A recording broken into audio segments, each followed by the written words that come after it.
Hello विद्यार्थियों, good morning.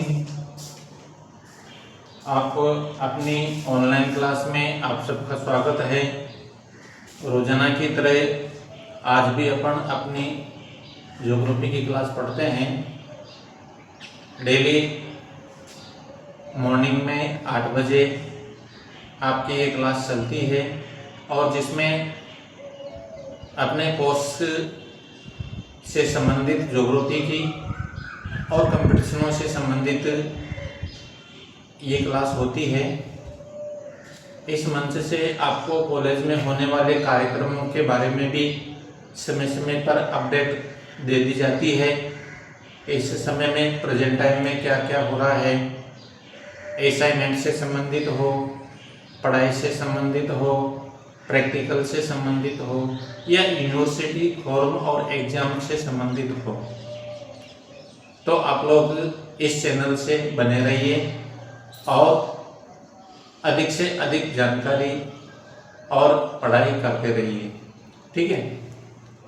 Admission से संबंधित भी जानकारी आपको इस चैनल के माध्यम से मिलती रहती है और अपन ज्योग्राफी की क्लास रोजाना इस चैनल पर पढ़ते हैं।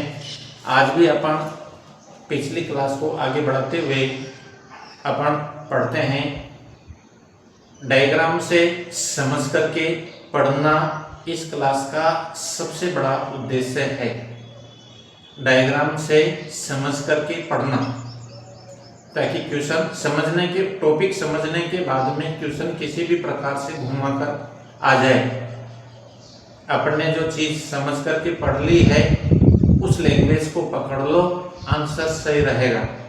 ठीक, तो इस बात का जरूर ध्यान रखना। आजकल जो कंपटीशनों में क्वेश्चन आते हैं कथन से संबंधित, वो इसी प्रकार के समझने के ऊपर निर्भर करते हैं कि आपको ये टॉपिक किस प्रकार से समझ करके पढ़ा है। रट करके पढ़ने से उन क्वेश्चनों के आंसर देना संभव नहीं है। जैसे अपन पढ़ रहे हैं भारतीय मानसून के बारे में, सबसे पहले पढ़ा अपन ने भारतीय मानसून मुख्य रूप से दो प्रकार के होते हैं, ग्रीष्मकालीन मानसून और शीतकालीन मानसून। सबसे पहले अपन ने ग्रीष्मकालीन मानसून के बारे में पढ़ा कि गर्मी के दिनों में भारत की स्थिति के अनुसार यहाँ पर चलने वाली मानसूनी पवनें कौन सी दिशा से किस प्रकार से चलती है। तो गर्मी के दिनों में चलने वाली पवनें तापमान और वायुदाब के ऊपर निर्भर करती है। स्थलीय क्षेत्र में तापमान तीव्र गति से गर्म होता है और तीव्र गति से ठंडा हो जाता है, और उसी गर्मी के दिनों में जलीय तापमान मंद गति से गर्म होता है और मंद गति से ठंडा होता है, और उसी के आधार पर वायुदाब में परिवर्तन होता है। तो ये चीज़ें मैंने पिछली क्लासों में भी बता दी थी, और उसी के आधार पर ये ग्रीष्मकालीन मानसून भारत के दक्षिण पश्चिम से प्रवेश करता है। इसलिए इस ग्रीष्मकालीन मानसून को दक्षिण पश्चिमी मानसून के नाम से भी जाना जाता है। ठीक है। तो क्वेश्चन किसी भी प्रकार से घुमा करके पूछा जाता है, यानी कि दक्षिण पश्चिम ये वाली दिशा, ये भारत का मैप है दक्षिण पश्चिमी मानसूनी पवन के रूप में। ये दक्षिण पश्चिमी मानसूनी पवन भी एक तरह से भारत के दक्षिणी तिकोने वाले भाग से टकराकर दो शाखाओं में विभक्त हो जाता है। अर्थात ये ग्रीष्मकालीन मानसून भी दो प्रकार के होते हैं, एक तो अरब सागरीय मानसून के रूप में और एक बंगाल की खाड़ी के मानसून के रूप में। सबसे पहले अपन अरब सागरीय मानसून के रूप में पढ़ेंगे। अरब सागरीय मानसून यानी कि अरब सागर के क्षेत्र से भारत में प्रवेश करने वाला मानसून है, और इसको मानसून का जो प्रारंभिक काल है वो केरल के कालीकट तट से टकरा करके प्रवेश करता है। तो जून महीने के प्रथम सप्ताह में यानी 2-3 तारीख तक ये भारत में प्रवेश कर जाता है। इस प्रक्रिया को मानसून की दस्तक देना कहा जाता है, यानी मानसून फटना कहा जाता है। ठीक है। इसका जो पश्चिमी तटीय भाग अधिक ऊंचा होने के कारण ये मानसूनी पवनें इसका टकराकर और इसके पश्चिमी तटीय भाग से ही अपनी मानसूनी वर्षा का लगभग 90% वर्षा इसी क्षेत्र में कर देती है। और वर्षा का जल नदियों के द्वारा वापस इसी अरब सागर में मिल जाता है। ठीक है। तो इस प्रकार से ये जो पश्चिमी तट है ये अधिक ऊंचा है, इसलिए इसको पश्चिमी घाट के नाम से जाना जाता है। यानी कि इसकी जो बनावट है इधर से देखने पर सीढ़ियों के रूप में दिखाई पड़ती है, जैसे घाट बना हुआ है, घाट रहता है नहाने धोने का घाट, इस तरीके की आकृति का बना होने के कारण इसको पश्चिमी घाट के नाम से भी जाना जाता है। अब इस ऊंचे वाले पश्चिमी घाट को लांघने के लिए, इसको पार करने के लिए इन मानसूनी पवनों को टकराकर अधिक ऊंचा उठना पड़ता है और अधिक ऊंची उठी हुई पवनें ऊंची उठी हुई आगे की ओर बढ़ जाती है और इस पश्चिमी घाट का जो पूर्वी ढाल है वो सूखा पड़ा रह जाता है, सूखा पड़ा रह जाता है। यानी कि कुल वर्षा का लगभग 10% यानी कि 10% वर्षा हो पाती है, बहुत ही कम वर्षा होती है। तो इस पूर्वी ढाल वाले क्षेत्र को वृष्टि छाया प्रदेश के नाम से जाना जाता है। ठीक है। यानी कि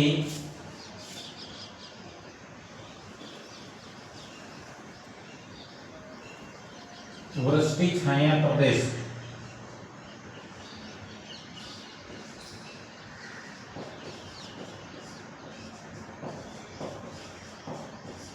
वृष्टि छाया प्रदेश क्या है? मानसून के विमुख वाला पर्वतीय ढाल,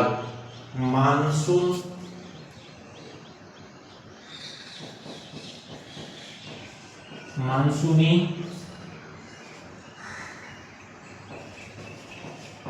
पवनों के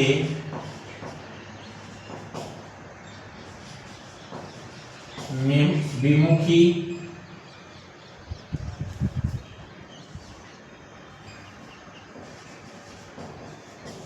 पर्वतीय ढाल क्या कहलाता है? वृष्टि छाया प्रदेश। ये देखो, मानसून के विमुख यानी कि उल्टे और इसके सामने वाला सम्मुख, इसके विपरीत दिशा में विमुख, यानी कि मानसूनी पवनों के विमुख पर्वतीय ढाल है जो कि बहुत ही कम वर्षा हो पाती है। लगभग मानसूनी वर्षा का लगभग 10% वर्षा, और ये ऊपर उठी हुई वर्षा, ये पवनें आगे की ओर बढ़ जाती है।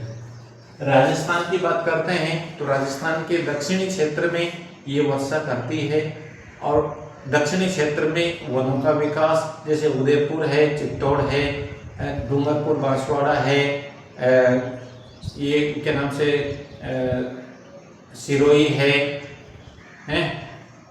झालावाड़ है, बारां है, कोटा है, बूंदी है, इन क्षेत्रों में सबसे अधिक वर्षा होती है। और अधिक वर्षा होने का कारण यानी कि वनों का विकास।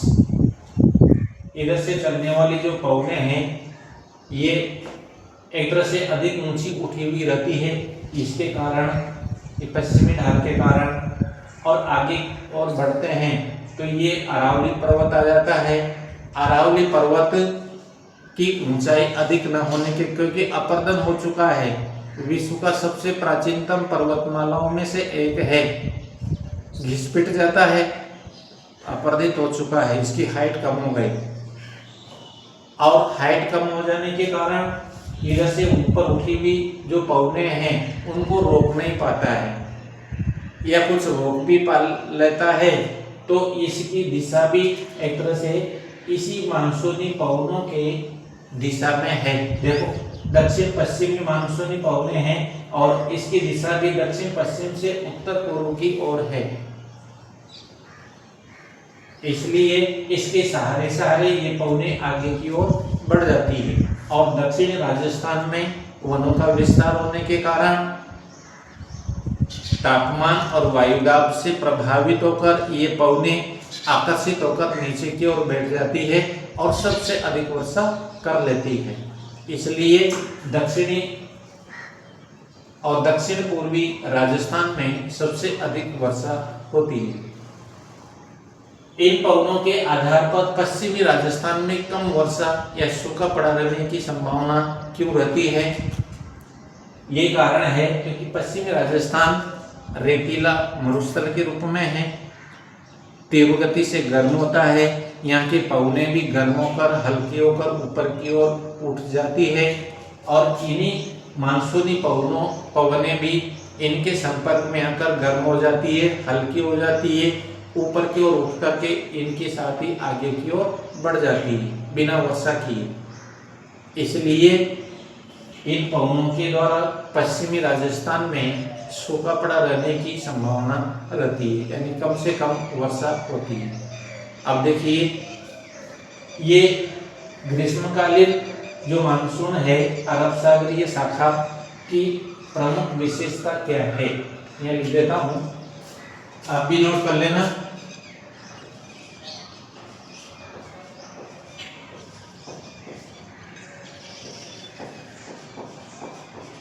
अरब सागरीय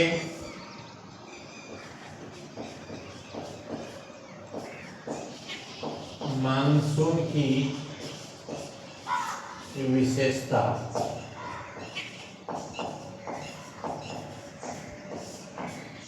आजकल विशेषताओं से संबंधित ही क्वेश्चन बन करके आते हैं। विशेषताएं इस प्रकार से, क्योंकि एक ही विशेषता नहीं होती, बहुत सारी विशेषताएं होती है और इनसे ये विशेषताएं एक तरह से वो चाहता है कि ये पूर्ण रूप से जब भी हो सकती है जब एक तरह से समझ करके पढ़ा है। पहली विशेषता लिखो,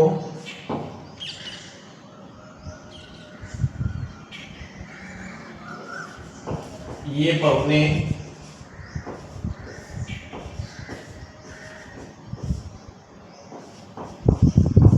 तीव्र गति से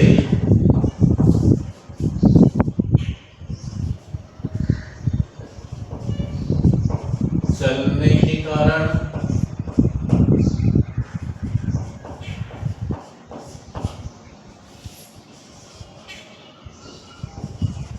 अस्थायी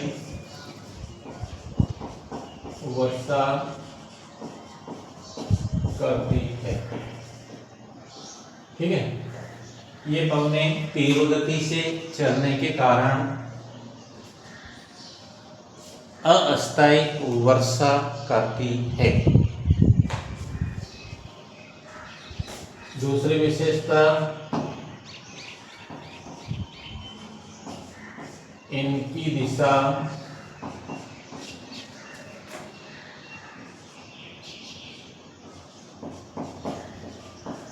दक्षिण पश्चिम से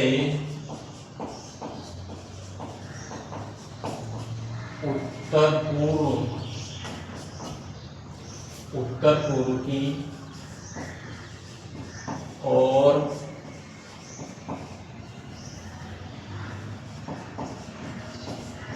होती है। ठीक है, दक्षिण पश्चिम से उत्तर पूर्व की ओर होती है। अपने राजस्थान से संबंधित कंपटीशनों में इंडिया का क्वेश्चन को जोड़ करके राजस्थान से संबंधित नॉलेज पूछता है वो, तो अपन राजस्थान में इन पवनों से क्या प्रभाव पड़ता है उससे संबंधित देख लीजिए। तीसरे नंबर की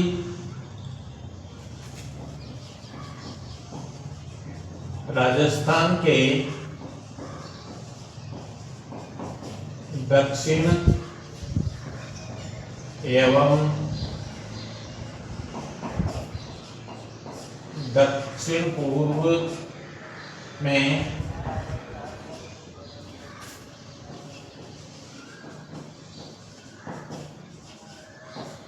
सर्वाधिक वर्षा होती है। ठीक है। चौथे नंबर का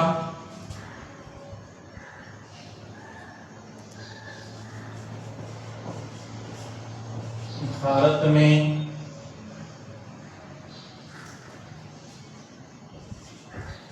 यह मानसून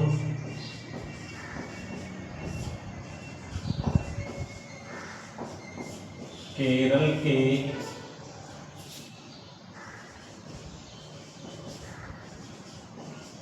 कालीकट से प्रवेश करता है।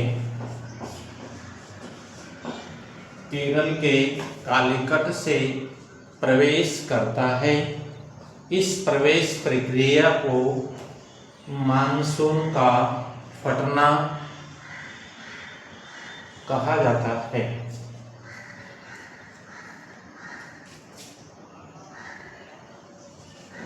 इसे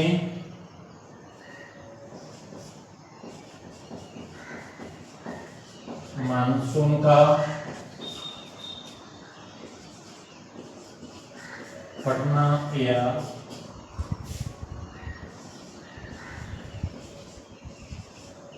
दस्तक देना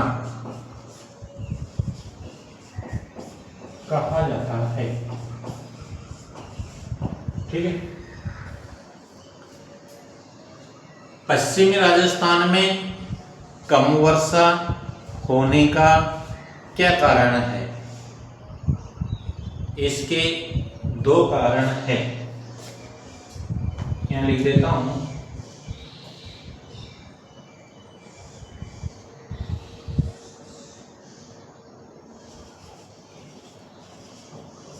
अरब सागरीय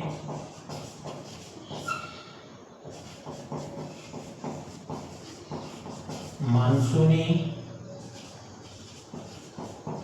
पवनों द्वारा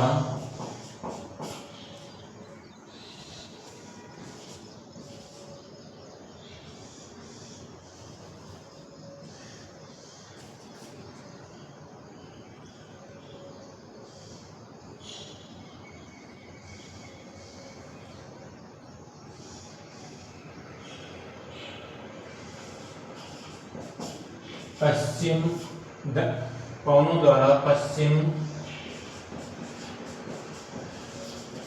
राजस्थान में कम वर्षा का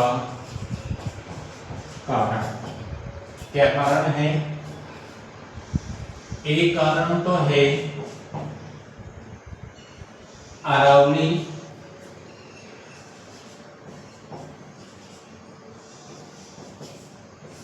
की दिशा और दूसरा है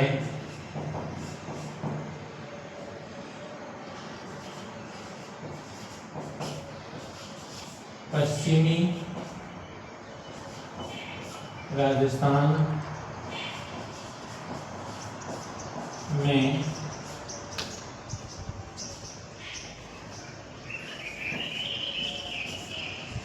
रेतीला मरुस्थल। इनको समझ लीजिए।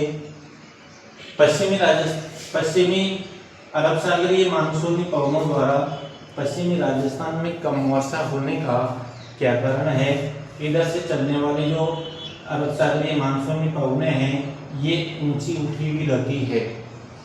ऊंची उठी हुई मानसूनी पवनों को ये अरावली का अपर्दन होने के कारण इनको रोक नहीं पाती है और अधिक वर्षा नहीं हो पाती है और ऊंची उठी हुई पवनें आगे की ओर बढ़ जाती है। क्योंकि तीव्र गति से चलने वाली होती है। तो ये दूसरे कारण, ये भी लिख लीजिए, अरावली का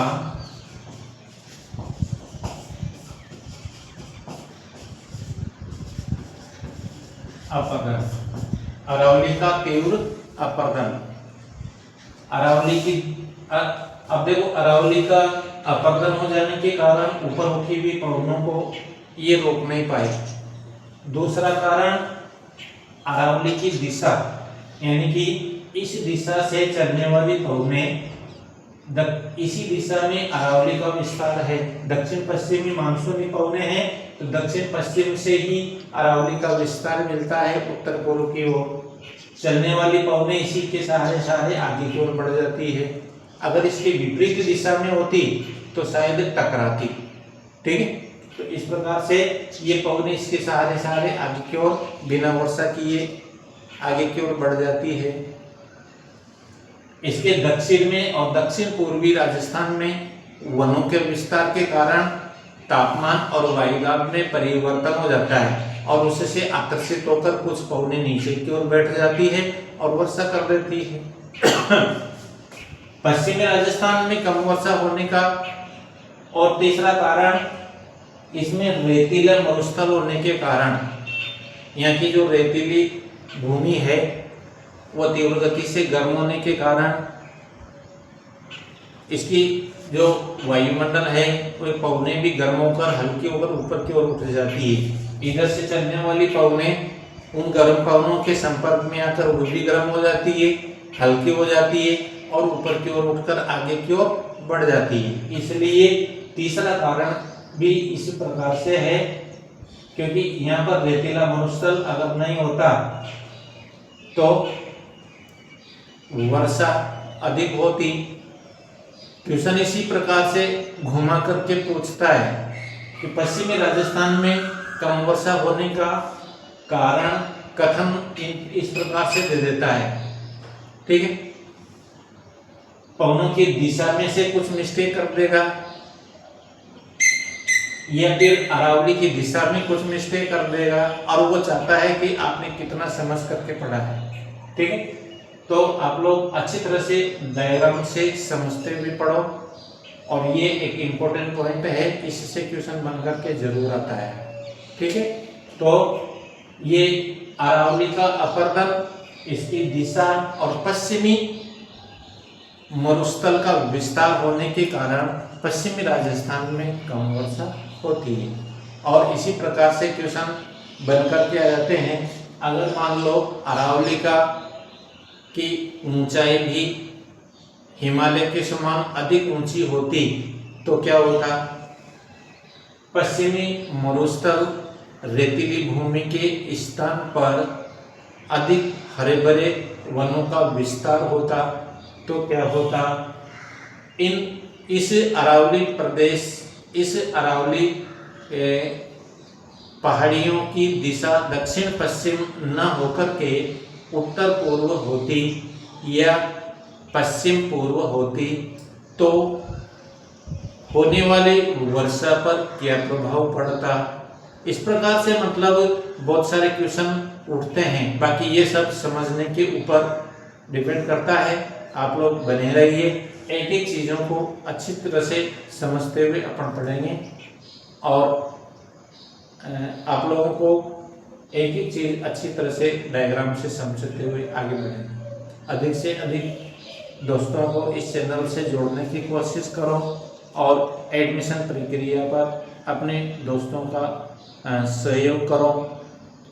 अपने आसपास स्वच्छता और क्या नाम से वातावरण को स्वच्छ बनाए रखो। घर का माहौल सुख शांति से बनाए रखो और अधिक से अधिक लोगों को सहयोग प्रदान करने की कोशिश करो। धन्यवाद।